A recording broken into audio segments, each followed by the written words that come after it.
मित्रांनो नमस्कार. तुम्ही पाहताय आकार DG9 आणि मी आहे प्रभाकर सूर्यवंशी.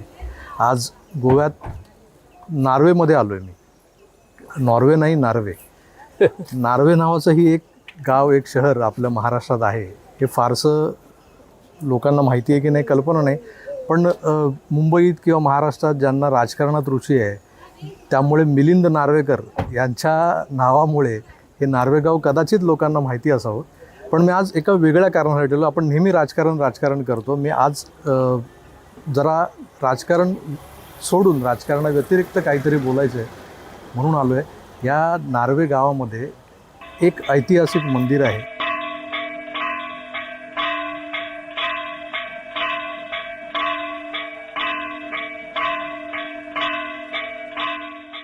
सप्तकोटीश्वर असं देवस्थानाचं नाव आहे. अर्थात शिवलिंग आहे, शिवाचं अधिष्ठान आहे. आणि या मंदिराचा जीर्णोद्धार किंवा या मंदिराचं निर्माणच छत्रपती शिवरायांनी केलं आहे. आणि या सगळ्या इतिहासाचा धांडोळा घेताना कुणीतरी अधिकारवाणीनं बोलणारं हवं होतं. म्हणून आज गोव्यातले भूमिपुत्र असलेले प्राध्यापक शशिकांत सरदेसाई आज आपल्यासोबत आहेत. तर आपण त्यांनाच विचारूया या देवस्थानामागची जी काही पार्श्वभूमी आहे, हा जो काही इतिहास आहे तो प्राध्यापक सरदेसाई यांच्याकडून जाणून घेऊया. सर नमस्कार. नमस्कार. खूप खूप स्वागत तुमचं आकार DG9मध्ये. बेसिकली राजकारणावर विश्लेषण करता करता मी आज गोव्यात आलो आणि गोव्यात एका देवस्थानाबद्दल, एका मंदिराबद्दल आपल्याशी चर्चा करतोय. मला ह्या मंदिराचा इतिहास तुमच्याकडून जाणून घ्यायचा आहे. थोडक्यात सांगायचं म्हणजे हे फार प्राचीन मंदिर आहे. आणखी जी कोकणामध्ये जी 7-8 महादेवाची मंदिरं आहेत त्याच्यामधलं हे एक देऊळ आहे. त्याला सप्तकोटेश्वर म्हणतात कारण थोड्या ऋषींनी जवळजवळ 7 कोटी वर्ष तपस्या केली आणि त्यांना महादेव प्राप्त झाला. हे आख्यायिका आहे. आता ज्याला पण मायथॉलॉजी, एक्झॅक्टली, म्हणून त्याला सप्तकोटेश्वर असं म्हणतात. हे देवस्थान मूळचं इथलं नाही आहे. अच्छा. हे दिवाडी, आपण नाव ऐकलं असेल दिवाडी म्हणून. दिवाडी म्हणून नाव एक सुंदर बेट आहे. त्याचं अगोदरचं नाव दीपवती असं होतं. अच्छा. ते त्याचा अपभ्रंश, ज्याला आपण करप्टेड फॉर्म म्हणतो ना, तसं ते दिवाळी झालं. तर तिकडे सुरुवातीला साधारण 13व्या शतकामध्ये जेव्हा तिकडे अल्लाउद्दीन खिलजी आला तेव्हा त्याने आपले सरदार इकडे पाठवले आणि त्यावेळेला देवळाचा तो थोडासा विध्वंस केला. त्यानंतर थोड्या काळाने त्यांना चांगले दिवससुद्धा आले. कदंब राजे, तुम्ही नाव ऐकलं असेल, कदंब राजवंश किंवा आपण ज्याला डायनेस्टी म्हणतो, ते जवळजवळ 100 वर्ष जेव्हा होते तेव्हा त्यांचं हे राजदैवत होतं. त्याला पण कुलदैवत, पण त्याला तर राजदैवत झालं ते. आणि त्या काळात हे अगदी समृद्ध असं देवस्थान होतं. आणि त्यानंतर विजयनगरमध्ये पण होतं, कदंबराजे पण इकडे होते. आणि त्यानंतर पोर्तुगीज आले इकडे आणि साधारण 1540च्या दरम्यान. आणि तुम्हाला ठाऊक आहे, पोर्तुगीज म्हणजे धर्मवेडे होते. आणि इथलं दिवाडीतलं जे देऊळ आहे ते अगदी उद्ध्वस्त केलं आणि लिंग कुठेतरीचं टाकलं. हे महत्त्वाची अगदी आख्यायिका आहे. आणि आमचे पूर्वज, त्याला आम्ही आमचे कुलपुरुष म्हणतो, त्यांचं नाव होतं नारायणराव सूर्यराव सरदेसाई. त्यांना दृष्टांत झाला स्वप्नात. त्यांना ते दिसलं की बाबा लिंग इकडे ठेवलेलं आहे म्हणून. अच्छा. आणि मग त्यांनी ते लिंग शोधून काढलं आणि त्यांनी इकडे नार्वेमध्ये त्याची प्रतिष्ठापना केली त्या लिंगाची. आणि त्यानंतर जेव्हा इकडे शिवाजी महाराज आले, ही घटना 1668 आहे. मला वाटतं माझी स्मरणशक्ती ज्याने सांगते, त्याने या देवळाचं पुनरुत्थान केलं, निर्माण नाही केलं, पुनरुत्थान केलं. आणि दीपस्तंभ, चौक वगैरे अगदी हे केलं. आणि पुन्हा या देवळाची प्रतिष्ठा गोमंतकामध्ये गाजली. आणि ह्याचे जे महाजन आहेत ते महाजन सगळ्या जातीचे आहेत. ही महत्त्वाची गोष्ट आहे. नाही तर बऱ्याच वेळा आपण पाहतो काही सारस्वत ब्राह्मणाची देवळं असतात, ब्राह्मणांची देवळं असतात, मराठ्यांची देवळं असतात. याच्यामध्ये वाणी आहेत, क्षत्रिय आहेत आणि सारस्वतही समाज आहे. आता दिवाडकरचं नाव ऐकलंच असेल. कर्जतमध्ये बटाटवडा आपण खाल्ला असेल तिथला. दिवाडकर, दिवेकर, दिवकर, नेसरीकर ही जी घराणी आहेत त्यांचं हे कुलदैवत आहे सप्तकोटेश्वर.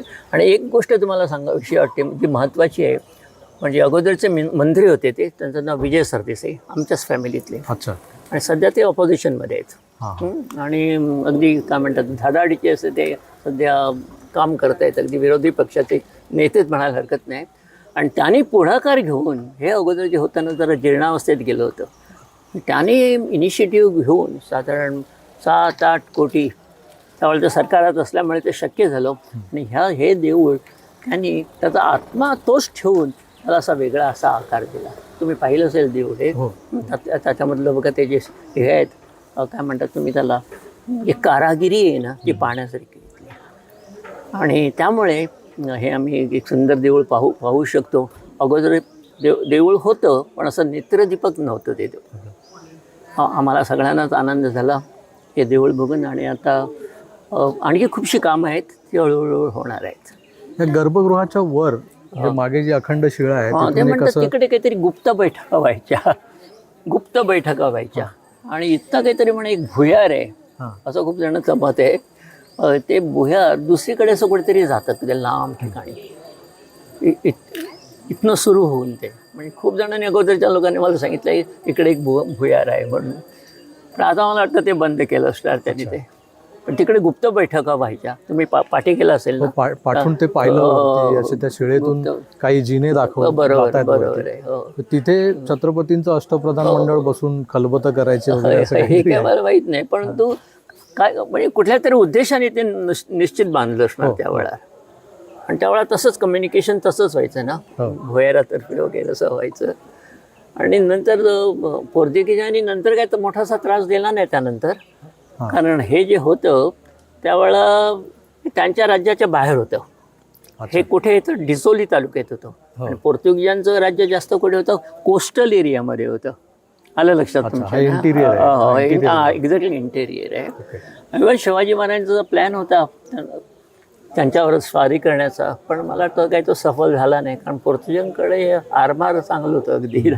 शिवाजी महाराजांनी आपलं सुरू केलं पण ते वर इस्टॅब्लिश्ड, पोर्तुगीज इस्टॅब्लिश्ड. पण आजही म्हणजे लोक म्हणजे गोव्यात, केवळ गोव्यातले नाहीत, महाराष्ट्रातले, भारतातले इकडे मुद्दाम येतात, कारण हे प्राचीन देवस्थान आहे. थँक्यू व्हेरी मच, तुम्ही मला संधी दिलीच. नाही, आम्हाला बद्दल सांगण्याची. आम्ही आमच्या चॅनलवरून राजकीय भाषा करत असतो, विश्लेषण करत असतो.